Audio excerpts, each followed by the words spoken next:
My name is Tracie Hubbard, and I've been at Real Life Church almost 1 year now. I have always been filled with compassion for other people.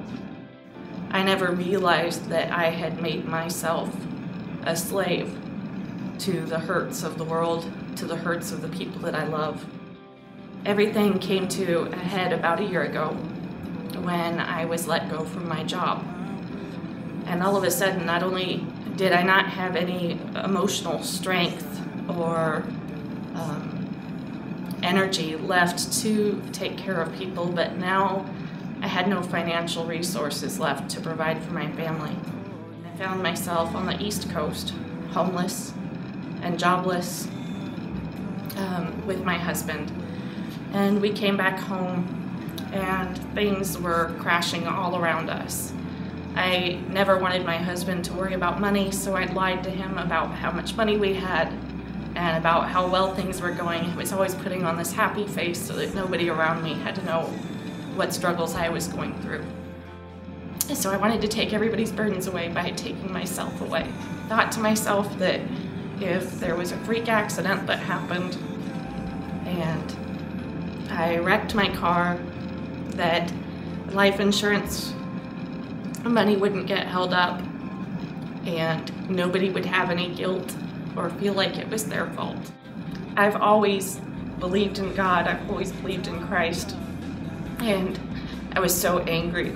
And so I set out on Father's Day last year and I planned to go to church and have it out with God and tell him how angry I was. The first church that I had planned on going to that morning was actually closed and it was no longer there. And that was just one more little dose of salt in the wound. And I thought, how could you do this to me, God? You know, I was gonna walk through those doors. I was gonna give you one more shot to reach me and tell you how angry I was with you. It was gonna be the last time I talked to you, God, and you couldn't even open those doors for me. And then I saw the sign for Real Life Church.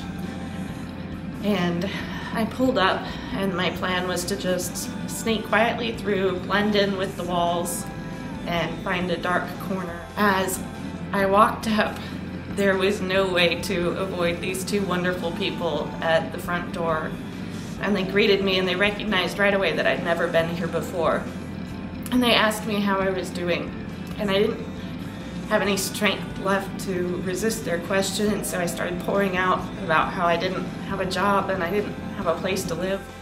And I started crying, and they wrapped their arms around me and they prayed for me. As I started walking into the sanctuary, and my only thought was to find a quiet corner where I could sit by myself and say my piece with God.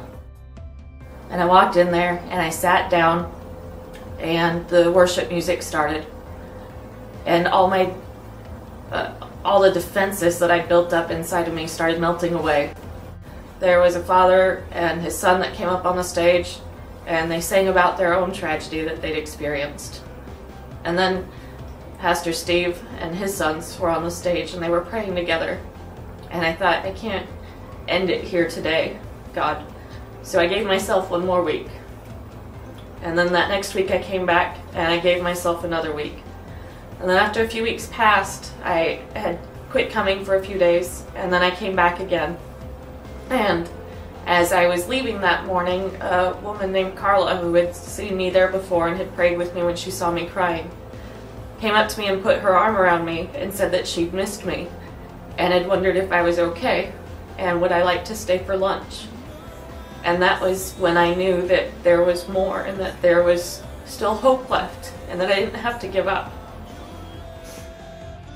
The biggest surprise for me was that somebody noticed that I wasn't there. Somebody noticed that I was gone, and somebody cared enough to extend a simple invitation for a meal that I didn't have to have alone anymore.